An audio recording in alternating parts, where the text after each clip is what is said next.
everyone. My name is Hogrefe, and those that know me know that I have been in the culinary world for several years, going on close to 35. And with that, I'm sure if you would Google me, you would see it has everything and anything to do with food, catering, personal chef side of things, cooking classes, anything that has to do with food, I'm sure I have been a part of, especially in the Northwest Ohio area. So today I wanted to talk a little bit about me and what the transformation that's taking place. Recently, I have decided that it's time to retire my chef's coat, and I realized that there's so much more going on with health than just food and nutrition. And it's about making informed decisions that is about your whole body. And who you surround yourself with and what you listen to is what determines on good health, bad health, and the decisions that you make. So this is the reason why we are starting a podcast, and the reason why we are doing the Healthy Me journey is because we want you to come along and join this journey along with us. There's several reasons as to why I've changed my path. And looking back, I've noticed I'm not finding the joy that I once did when it came to the culinary side of things. The amount of hours that it takes. I'm getting older, and I've also noticed that the pain is there. And with that pain, arthritis in my back, my feet hurting all the time. I can't I'm not going to be able to do this much longer. And what am I going to do? How am I going to make this transition? Because cooking is all I know. Culinary side of things is what I know. But what other people, public, don't realize is that I do have a background when it comes to nutrition. I do have a background when it comes to the education side. I am certified as a health educator. I haven't done a very good job of explaining that to a lot of people because I've always kind of hidden under it a little bit, where I'm the chef. That's what people know me as. So let's not talk about this because it's difficult. It's difficult talking to people about ways that they can change their health. It's difficult to be that educator and to hear people say, I had no idea. I didn't know that I could do this. Why didn't my doctor explain this to me? Why didn't my doctor tell me that if I ate this, this could happen? Or if I took this prescription, this could happen? Bottom line is, well, actually there's two reasons. A, you don't want to hear it, or B, you just didn't know. And so I feel that it's an obligation, knowing what I know, not just on the culinary side of things, is to provide that information. So that way, public, community, friends, family, whoever you are, can make a conscious decision for you. Whatever that decision is, you have the education, you have the understanding to know what you need to do. Honestly, with being in Northwest Ohio, being in the culinary world profession, and I've been very fortunate of working locally with other chefs and restaurants, healthcare, both sides. And I think we've learned as chefs, like, you do what you got to do. However long it takes, you just do it because that is your obligation. I feel very fortunate working out with Tim Cooper. Awesome person. I love competing with him as well, and he knows that. So, we've done a lot of things together, but we've also done things that are completely different. And I think that as a chef has been one of the most eye-opening experiences, because you do take the tough. You do take the slop, I guess. You take a lot of criticism of from the public, like this should have tasted like this, or this could have been better. And it does. It's very draining because you're putting your heart and soul into something. And when you're putting your heart and soul and it's not to another person's expectation, it wears on you. And I believe for me, being in that world now is so much harder than what it was 20 years ago, 25 years ago, when I was just becoming a chef. On the plus side of things, it's also been an experience by working with the other chefs in the area, learning their techniques, and then making my own technique. One of the techniques, working in a local restaurant, I was the first woman chef that they ever had. And it was, you need to prove yourself, Tara. You know, I had to do everything I possibly could to prove that I belonged in that kitchen with the rest of the guys. And I can remember having the experience, like my interview was go into the walk-in, pull whatever you want out, and make a soup. And however this soup tastes will determine on if you stay here in Findlay or if you're going to be going over to Ottawa. And I put the soup together and I ended up staying in Findlay, so I guess he did like it. But, you know, going through those kinds of things and then training with him, they eventually did move me over to the Ottawa restaurant. Then it was, oh, we need Tara back in Findlay. So I was going back and forth all the time. I was catering in Findlay and working in Ottawa. There was a lot of hours. I can also remember that it took a toll on my family because I wasn't there with my family. You know, I was a single mom. I missed out on a lot because of the obligations of the way that I worked. And I can't change that now. I mean, we're all a little bit older. Kids understand I had to do what I had to do, but that's the life of a child. So there's goods and there's bads. I've learned that it's just not the place I want to be anymore. I don't want to feel the pain anymore. I don't want this burnout feeling. I never thought I would ever experience it. I never thought that I would get burned out. Matter of fact, Greg, my husband, would tell me all the time, you're just burned out. And I'm like, no, I'm not. I'm not burned out. You know, I wouldn't face the fact that I was. And now accepting it and owning it, to understand like there's a time and place for everything.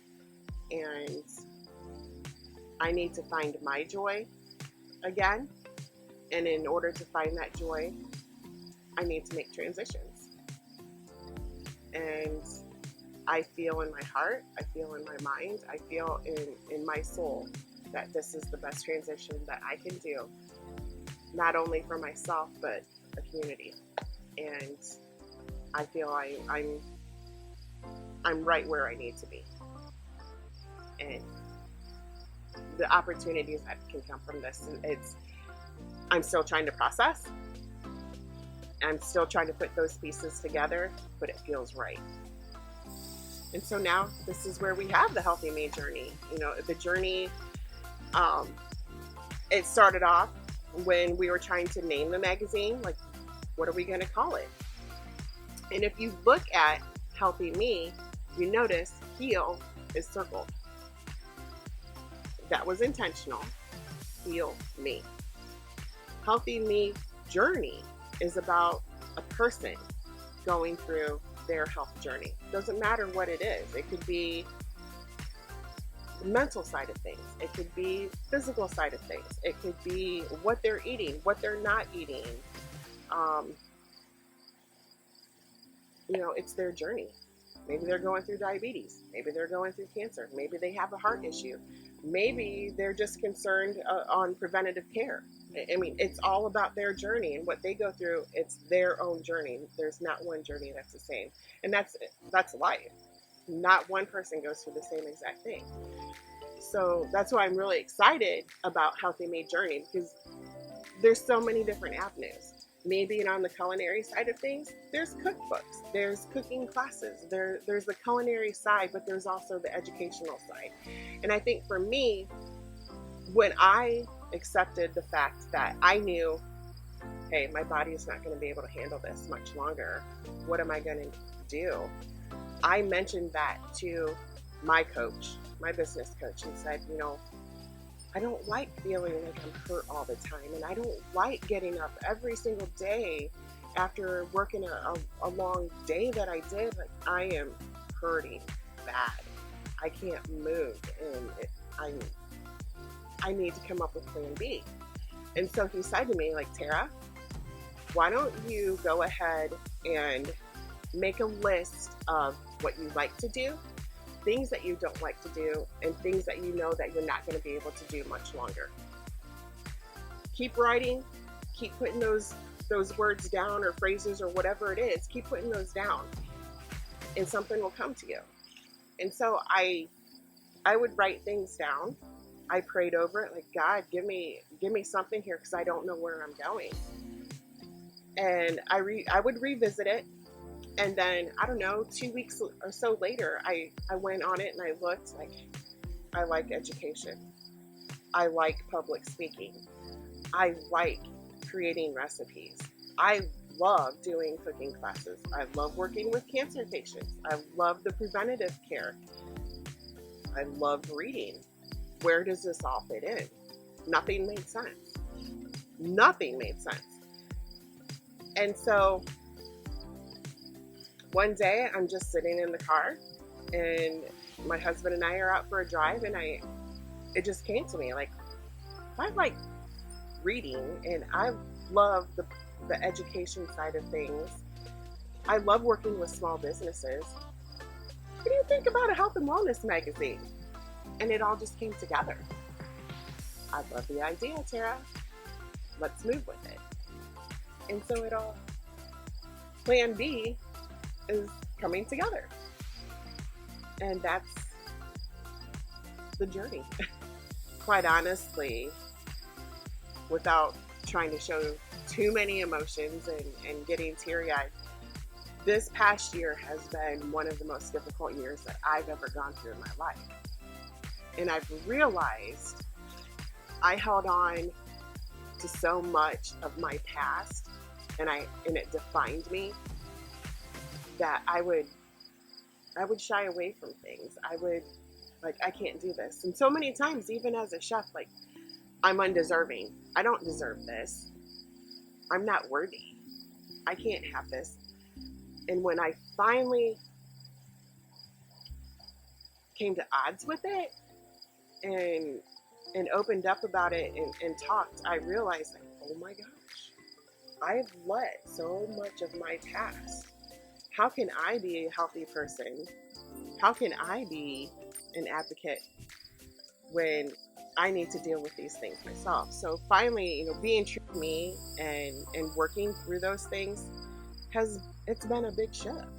And so, yes, I mean, I know, especially talking with my business coach and the different coaches that I've had around me, that it is important. And it's important to, one of the things that it's constantly said to me is, Tara, be vulnerable.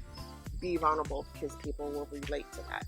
And so I think it is really important to share my journey so people can understand where all of this fits in. Some will relate, some won't, but there's pieces where I feel that's going to be beneficial and helpful to others, so they don't have to go through that same situation, or they'll find resources. I don't want to make this sound conceited, but I'm to the point, like, I can make my own destiny. I can make, like, whatever my dream is, it's my dream. It doesn't have to be like being a millionaire, which I'd love to be a millionaire, but I mean, it doesn't have to be that. It's what my dream is, and I am worth it. I have paid the price for it to happen. And it's mindset. It's all about mindset when it comes to those situations. And so the health side of things, you have that negativity going on, and you have the situations that bring you down, How can you focus on other parts of your health? Because it's there. I've noticed for myself, by changing that, I don't have stomach aches anymore. I don't have headaches anymore. And I'm thinking to myself, wow, if that's all it ever took is just accepting that and facing it, getting rid of that demon that's going on in my mind, how much better I feel. I want to be unstoppable. And I want others to be unstoppable too. Follow your goals, follow your dreams on a healthy avenue. I would love, not only is there podcasting, but there is a magazine that's coming on as well, Healthy Me Magazine. And with that, it's bringing the community together. It's bringing those experts that can help you, that can help the person that had no idea that they needed some assistance. It's giving that education that's not out there, that people weren't aware, just by making small educational, reading the magazine or listening to a podcast. It's opening up their eyes. That's why I would love for you to come on this journey with us through the podcast, through the magazine, through cookbooks, and whatever else that comes about with it. It's all about the community, and it's all about bringing this community together to help one another.